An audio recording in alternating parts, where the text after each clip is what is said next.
2025년 한 해 동안에 우리 주님이 여러분을 여기까지 인도해 주신 은혜를 하나하나 계수하면서 여러분 삶 가운데, 여러분의 마음 가운데 주님의 은혜가 더욱더 풍성히 넘치시기를 축복합니다.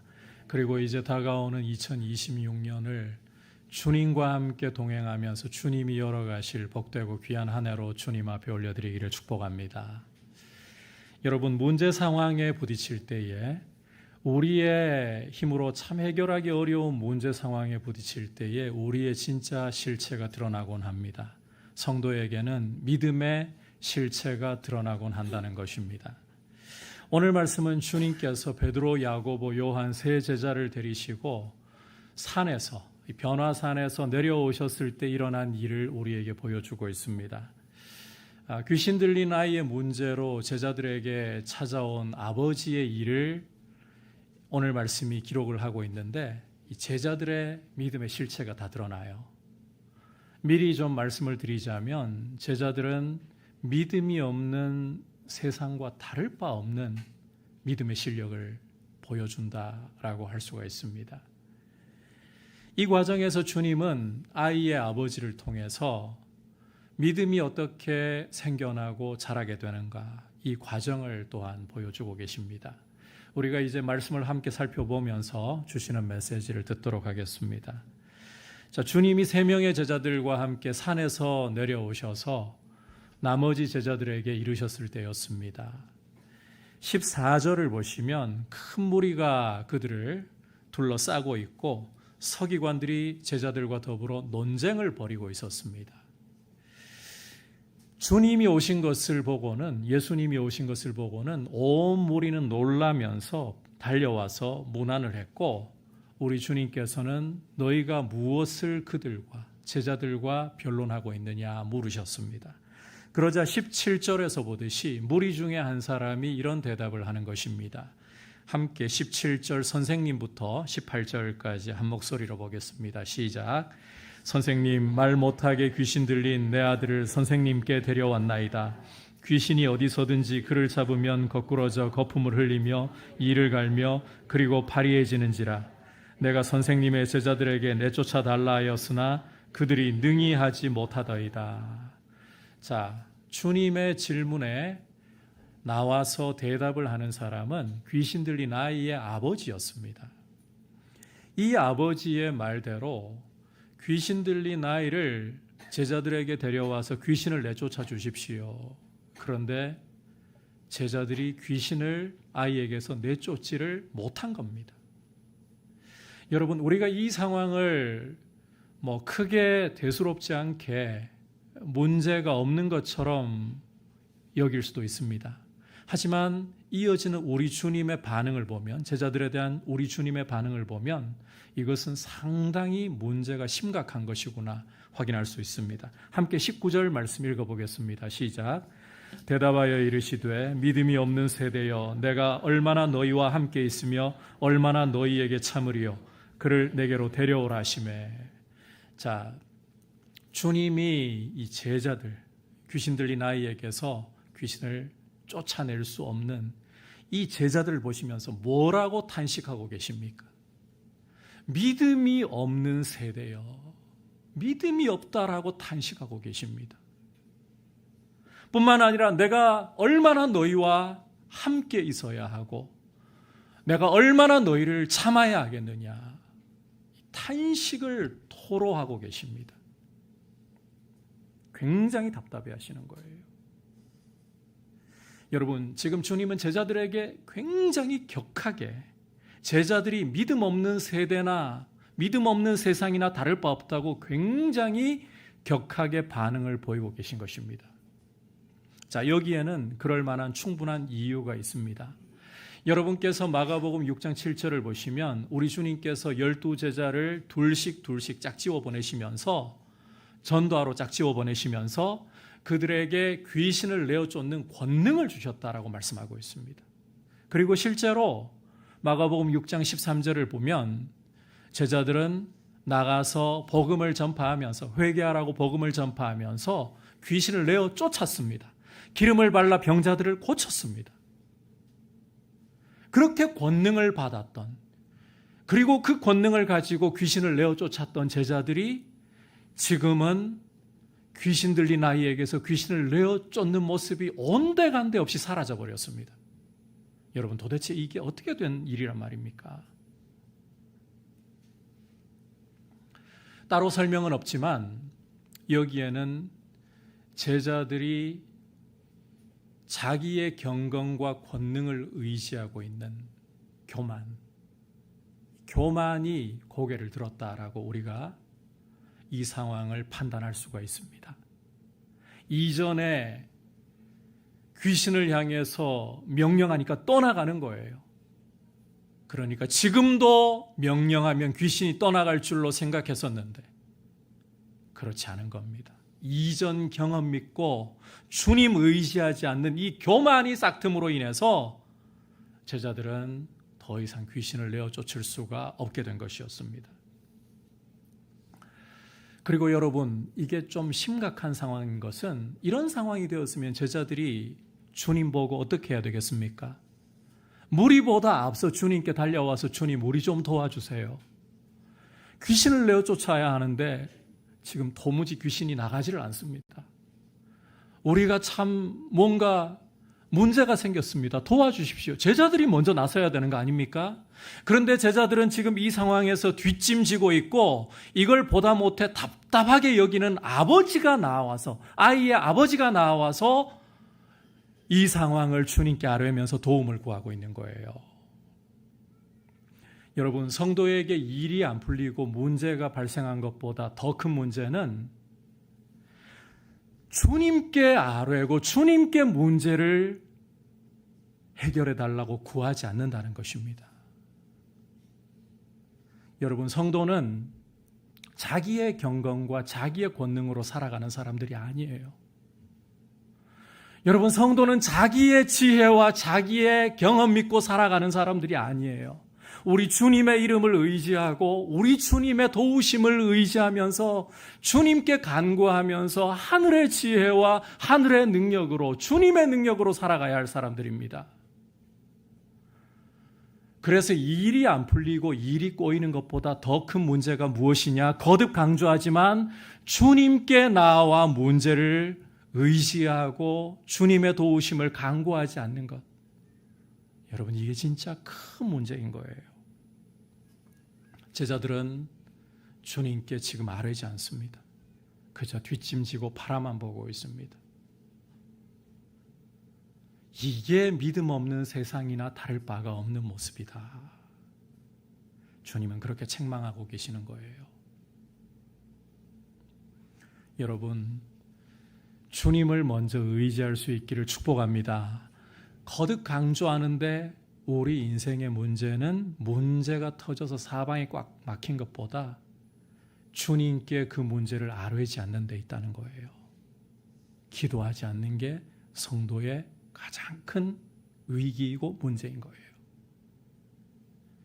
아울러 제자들의 모습을 보면서 한 가지 더 여러분 기억하실 게 있습니다. 이전의 믿음 생활의 모습이 오늘의 신앙생활의 모습을 보장할 거라고 여러분 그렇게 이전 걸로 보험 들지 마시라는 겁니다. 이전에 내가 기도 생활하면서 산에 소나무 뿌리를 몇 그루를 뽑았고 내가 몇 시간을 기도하고 내가 성경을 얼마나 읽고 봉사생활, 헌금생활 얼마나 하고 그게 뭐 어쨌다는 겁니까? 지금 주님을 의지하고 지금 주님 앞에 여러분 끼어 있으려고 하는 겁니까? 이전의 신앙 가지고 지금의 보험을 들려고 하시면 안 돼요. 성도에게는 하루하루가 주님을 의지하는 하루하루가 너무너무 중요합니다. 여러분께서 성경을 읽어보시면 출애굽한 이스라엘이 만나를 어떻게 거두어야 했습니까? 자고 일어나서 매일 아침마다 그날 먹을 양식을 거두어야 했죠. 하나님께서 하늘로부터 일용할 양식을 내려주셨어요. 물론 토요일 안식일 전에 금요일에는 안식일에는 일을 하면 안 되니까 금요일에는 이틀치를 거두게 하셨습니다. 이걸 40년 동안 훈련시키신 목적이 뭐냐? 성도는 하나님의 은혜를 하루하루 공급받으면서 이걸 그냥 쌓아가지고 오늘 한 3시간 기도하면 내일 모레는 좀 쉬어도 되고 저축해놨으니까 그런 게 아니라는 거예요. 어제의 신앙, 어제의 은혜를 여러분이 붙들고 이걸 사골 우려먹듯이 우려먹으려고 하지 말고 지금 주님 앞에 의지하면서 지금 주님 앞에 깨어있는 것이 너무너무 중요하다. 여러분, 다시 한번 강조합니다. 오늘의 믿음이 가장 중요한 것입니다. 오늘이라고 하는 때에 주님을 의지할 수 있기를 축복합니다. 이제 계속해서 20절을 보시면 아이의 아버지가 아이를 주님께로 데려오는데 이 귀신이 주님을 보자 이 아이로 하여금 경련을 일으키게 합니다. 경기를 하게 만듭니다. 그러자 아이가 땅에 엎드러져서는 떼굴떼굴 구르면서 거품을 흘리고 있어요.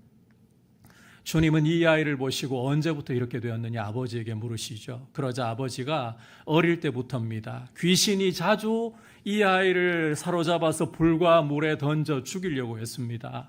그러면서 22절 후반부를 보시면 아이의 아버지가 어떻게 주님께 구하는가 하면 이 부분을 여러분 좀 잘 주목해 보셔야 되는데 말씀 좀 올려주시겠어요? 22절. 그러나 무엇을 하실 수 있거든 우리를 불쌍히 여기사 도와주옵소서 이렇게 간구하고 있습니다. 여러분 표현을 잘 보십시오. 무엇을 하실 수 있거든 이 표현이 뭘 의미한다고 생각하십니까? 예수님이 자기 아들에게서 능히 귀신을 내어 쫓을 권세가 있으시다 이걸 확신하는 표현입니까? 아닙니다. 이 아이의 아버지는 예수님이 정말 아이에게서 자기 아들에게서 귀신을 내어 쫓을 수 있을까 확신을 못하는 겁니다. 믿음이 없다는 것입니다.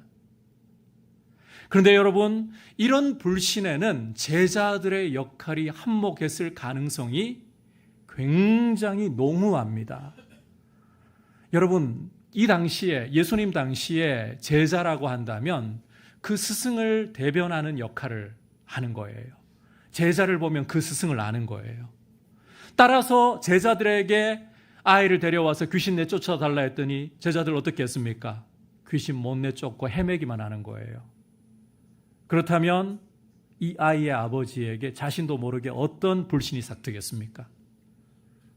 나사렛 예수, 그분은 어떤 흉악한 귀신도 내어 쫓고 어떤 질병도 고친다더니 헛소문이었네, 과장이었네, 이런 불신이 싹 떠오르지 않겠냐는 겁니다. 어쨌든 분명한 사실은 이 아이의 아버지가 우리 주 예수님이 이 아이에게서 귀신 내어 쫓을 수 있다라는 믿음을 갖지 못했다는 것입니다. 믿음이 없다는 것입니다. 여러분, 이 아이의 아버지가 지금 강구하는 것은 그저 지푸라기라도 하나 잡을 수 있다면 잡겠다, 이 심정으로 하실 수 있으면 뭐라도 좀 도와주십시오. 믿음이 아니고 지푸라기 잡는 심정으로 그렇게 간구하는 것뿐이에요. 지금 이 상황을 보면 믿음이 어디에도 보이지 않습니다.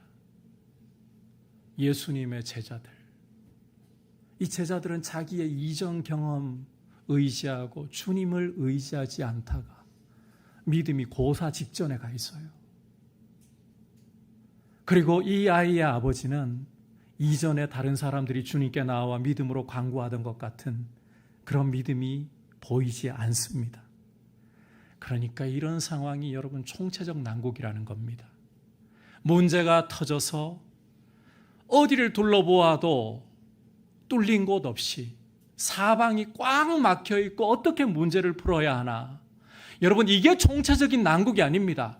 여러분이 기억하셔야 될 것은 성도에게 있어서 삶의 총체적인 난국은 문제가 찾아오고 문제가 우리를 둘러싸서 어디로 가려고 해도 피할 곳 없는 그 상황이 아니라 믿음이 없는 것이 총체적인 난국이다. 여러분, 이걸 기억하셔야 돼요.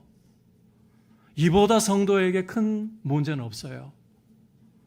믿음이 없는 것, 믿음이 보이지 않는 것, 이게 총체적인 난국인 거예요. 믿음이 그만큼 중요하다는 것입니다. 자, 이제 이런 상황 속에서 우리 주님이 이 아이의 아버지에게 어떻게 말씀하시고 또 이 아이의 아버지가 주님께 어떤 반응을 보이는가, 우리 함께 23절, 24절 한 목소리로 읽어보도록 하겠습니다. 시작. 예수께서 이르시되 할 수 있거든이 무슨 말이냐? 믿는 자에게는 능히 하지 못할 일이 없느니라 하시니 곧 그 아이의 아버지가 소리를 질러 이르되 내가 믿나이다. 나의 믿음 없는 것을 도와주소서 하더라. 자, 말씀에서 보듯이 우리 주님은 이 아이의 아버지에게 할 수 있거든이 무슨 말이냐 책망하십니다. 그리고는 믿는 자에게는 하지 못할 일이 없다라고 믿음에 대해서 도전을 하고 계십니다. 할 수 있거든이 도대체 뭐냐 책망하시고, 믿는 자에게는 하지 못할 일이 없다, 능치 못할 일이 없다, 믿음을 도전하고 계시는 거예요. 그런데 여러분, 믿음이 만능키는 아니잖아요. 여러분들이 어떤 소원을 주님께 이야기하고 될 줄로 믿습니다 그러면 그대로 다 이루어지던가요? 갑자기 이런 질문 앞에서 되던가요? 이걸 지금 안 됩니다 하자니 불편하고 됩니다 하자니 실제로는 잘 안 되고, 그게 현실이죠. 여러분, 믿음에 대해서 우리가 좀 풀어야 할 오해가 있습니다. 믿음이 뭔가를 우리가 잘 모르고 이야기할 때가 참 많은 것 같아요. 우선 믿음에 대한 오해, 정말 풀어야 할 중요한 오해는 우리 소원을 주님께 말하고 그 뒤에 힘주어서 믿습니다라는 수식어를 붙이면 그게 믿음이라고 생각하는 거. 여러분, 그게 곧 믿음은 아닙니다. 그게 곧 믿음이 아니에요. 그건 우리 소원풀이를 위해 주님께 말씀드리는 희망사항이지 그게 곧 믿음은 아니라는 거예요. 여러분, 성경이 말씀하고 있는 믿음이라는 것이 정의가 무엇이냐? 우리 주 예수님과 그분의 말씀에 대한 신뢰라는 것입니다. 다시 한번 강조합니다. 성경이 보여주고 있는 믿음이라는 것은 우리 주 예수님, 그분과 그분의 말씀에 대한 신뢰. 다시 말해서 우리 주님은 돌아서는 그림자도 없을 정도로 변함이 없으시고 신실하시고 당신이 하신 말씀을 반드시 이루신다. 그리고 그분에게는 능력이 한이 없으시기 때문에 이루지 못할 일이 없으시다. 이것에 대한 신뢰가 바로 믿음이라는 거예요. 그냥 내가 어떤 소원을 주님께, 내 욕심을 주님께 던져두고 그렇게 될 줄 믿습니다. 안 되는 경우 많잖아요. 믿음이 아니었던 거예요. 그리고 여러분, 이 점은 기억하셔야 돼요.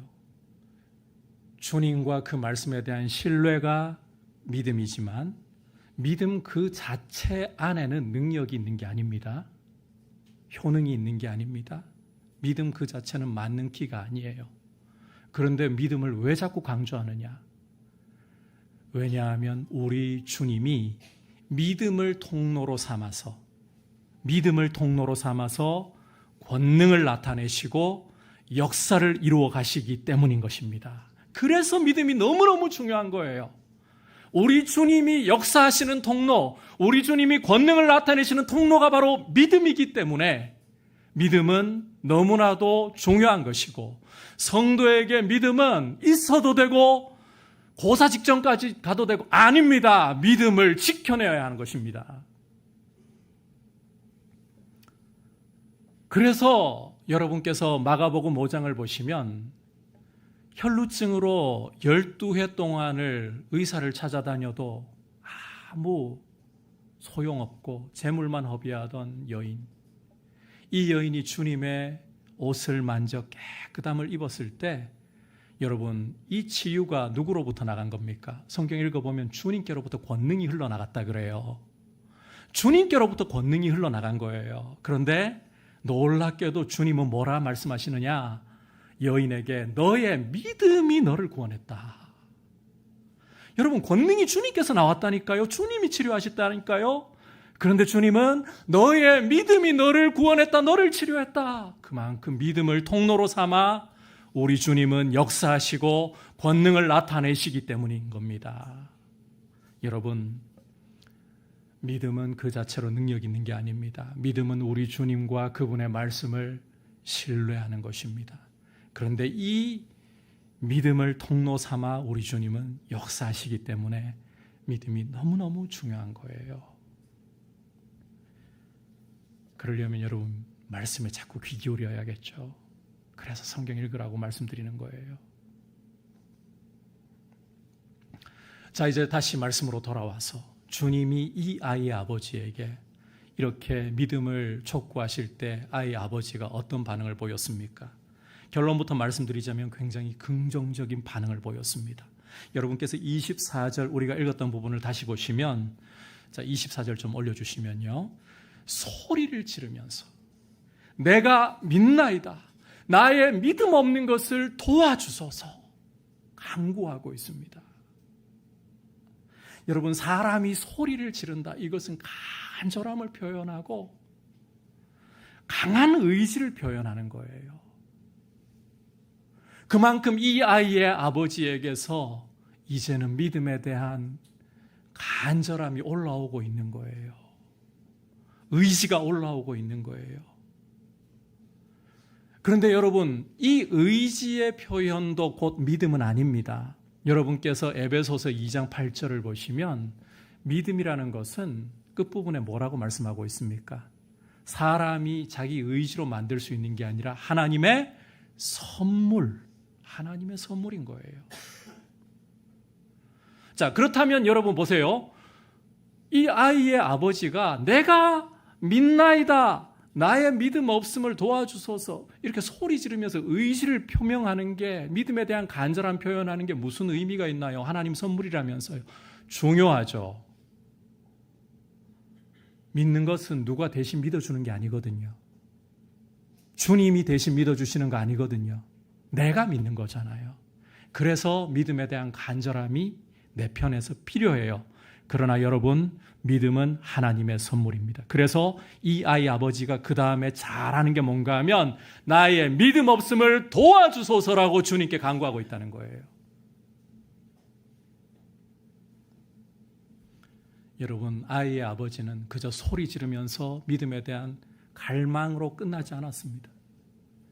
자기에게 믿음 주시기를 주님께 간구했습니다. 이게 너무너무 중요하다는 거예요. 이게 바로 믿음이 생기고 믿음이 자라나는 중요한 방법이라는 것입니다. 왜냐하면 믿음은 하나님 선물이기 때문에. 너무 중요하니까 여러분들에게 과정을 다시 한 번만 말씀드립니다. 우리 주님은 이 아이 아버지에게서 스스로 믿음에 대한 갈망을 가지게 만드셨어요. 의지를 가지게 만드셨어요. 그러나 믿음은 선물이기 때문에 주님께 부르짖으며 믿음 없는 것을 도와주시도록 간구하게 하시고 믿음을 주셨습니다. 이 과정이 너무너무 중요합니다, 여러분. 여러분, 이 과정을 생각하고 계셔야 돼요. 믿음이 없으면 먼저는 사모함이 일어나야 돼요. 내가 믿는 것이기 때문에 주님, 믿음을 가지고 싶어요. 갈망해야 돼요. 그러나 갈망이 끝이 아니라 주님, 저에게 믿음을 주세요. 믿음을 구하셔야 됩니다.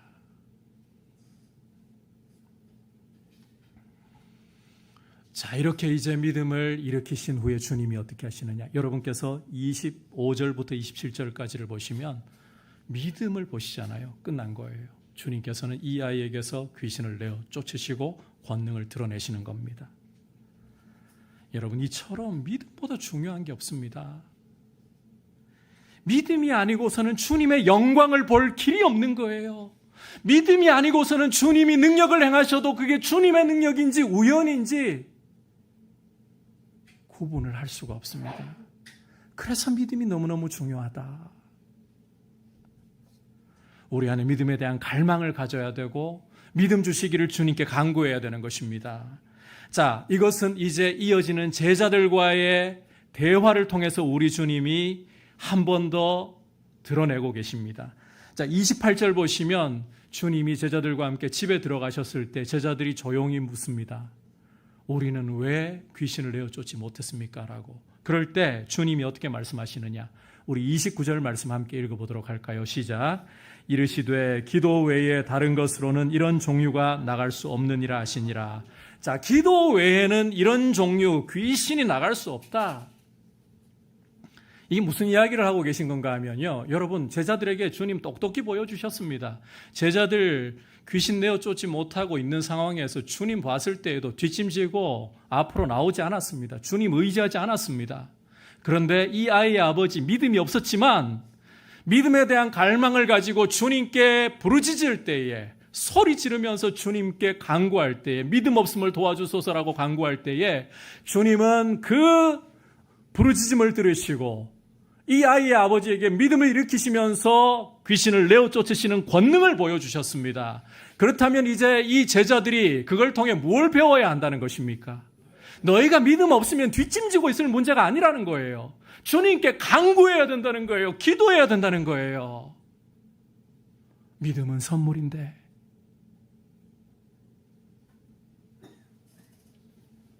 기도가 믿음을 일으키고 믿음이 자라게 하는 중요한 통로가 된다는 것입니다. 여러분, 믿음의 원천은 원래 말씀입니다. 로마서 10장 17절을 보시면 믿음은 들음에서 나고 들음은 그리스도의 말씀으로 말미암는 것입니다. 그래서 강조하잖아요. 성경 읽어야 된다고. 그래야 믿음이 일어날 수 있는 이 터가 마련이 될 수가 있는 거예요. 그런데 단순히 말씀을 읽어서 믿음이 생기느냐? 아니요. 보이지 않는 역사가 있는 거죠. 우리가 말씀을 읽고 말씀을 들을 때에 보이지 않는데 성령이 역사하시는 거예요. 그래서 믿음이 일어나는 거예요. 그래서 여러분이 단순히 말씀을 읽어서 믿음이 생긴다가 아니라 말씀을 읽고 말씀을 들을 때에 믿음이 생긴다는 것은 보이지 않는 성령의 역사가 그 배후에 있기 때문에 우리는 간구해야 된다는 거예요. 믿음이 생기려면 기도해야 된다는 거예요. 믿음이 자라려면 하나님 앞에 부르짖어야 된다는 것입니다. 기도를 통해서 믿음이 생기고 믿음이 자라고 믿음이 역사하는 것을, 주님이 믿음을 통해 권능을 행하시는 것을 보게 되는 것입니다. 여러분, 우리 믿음은 기도라는 이 은혜의 수단을 통해서 주님께 부르짖는 이 우리의 행위를 통해서 자라나고 굳건하게 세워지는 것입니다. 아무리 여러분이 오늘 믿음이 좋았다 할지라도 내일 주님께 기도하지 않고 주님 의지하지 않는다, 그러면 믿음은 시들어갑니다. 믿음은 고사 직전까지 가버리는 것입니다. 여러분, 기도는 영혼의 호흡과 같은 것입니다. 여러분이 숨을 쉬지 않으면 어떻게 됩니까? 참다가 끝까지 참아버리면 어떻게 됩니까? 죽어버리는 거죠. 숨 넘어가 버리는 거예요. 기도는 영혼의 호흡이에요. 여러분의 영혼이 숨참게 하지 마십시오. 여러분, 기도할 시간 없습니까? 없는 게 아니죠. 사실은 안 내어놓는 거죠. 너무 중요해서 여러분들에게 이런 말씀 좀 드릴게요. 기도 시간이 없다고요? 아니요. 기도 시간을 안 내어놓는 겁니다. 여러분, 취미생활 다 할 시간 있잖아요. 여러분, TV 볼 거 다 보잖아요. 여러분, 오락거리 다 찾아가고 친구 만날 거 다 만나잖아요. 그 시간은 있어요. 그런데 성경 보자, 기도하자, 시간 없어요. 시간이 없는 게 아니고 안 내어드린 거죠, 주님께. 그게 솔직한 거 아닙니까? 성경 읽어도 자꾸 잠 오고 무슨 뜻인지 잘 모르겠으니까. 기도하려고 하면 이게 뭐 눈 감고 있으면 깜깜하고 하나님도 안 보이고 뭐 음성도 안 들리니까 내 기도가 하늘에 상달되는지도 잘 모르겠고, 마귀는 또 기도한다 하면 기가 막히게 방해하거든요. 온갖 잡생각들 머릿속에 막 이제는 그 TV에서 드라마에서 보았던 장면들 그려지고 뭐 없던 그 생각들, 5만 가지 생각들이 다 떠오르거든요. 마귀가 그렇게 방해할 수밖에 없어요. 기도가 제대로 되면 안 되니까. 성도가 기도하면 안 되니까. 마귀의 왕국이 붕괴되니까. 그래서 기도해도 별로 소용없네. 이런 좌절감을 심어주려고 하는 거예요. 여러분, 기도 원래 어렵습니다. 우리 육체와 거슬러 가기 때문에 기도 어렵습니다. 눈에 안 보이는 하나님, 그 음성이 귀에 안 들리는 하나님, 그 하나님께 부르짖고 정말 내 기도가 들리는가 의문이 일어날 수 있습니다. 그런데 여러분, 여러분의 감을 믿지 마십시오. 여러분의 느낌을 믿지 마십시오. 성경을 믿으십시오. 성경은 주님이 여러분의 목소리에 귀를 기울이시고 여러분들의 목소리를 너무나도 귀하게 여기시고 예수님의 보혈 때문에 우리의 잘난 모습이 아니라 우리가 깨끗해서가 아니라 주님이 십자가의 단번에 영원히 제물 되시면서 그 피로 하나님 아버지 앞에 나아갈 새로운 살 길을 열어주셨고 우리 소리를 들으신다라고 말씀하고 있습니다. 여러분, 주님의 이 말씀이 확실합니까? 여러분의 감이 확실합니까? 주님의 말씀이 확실합니까? 마귀의 속임이 확실합니까? 그렇죠. 그러면 내 기도가 허공을 향해 활을 쏘아 올린 것 같게 느껴집니까? 아닙니다. 부족한 기도라도, 말이 어눌한 기도라도 주님은 기도를 듣고 계시는 거예요. 여러분의 믿음을 도와주시려고. 우리 주님은 여러분들을 서서 기다리고 계십니다.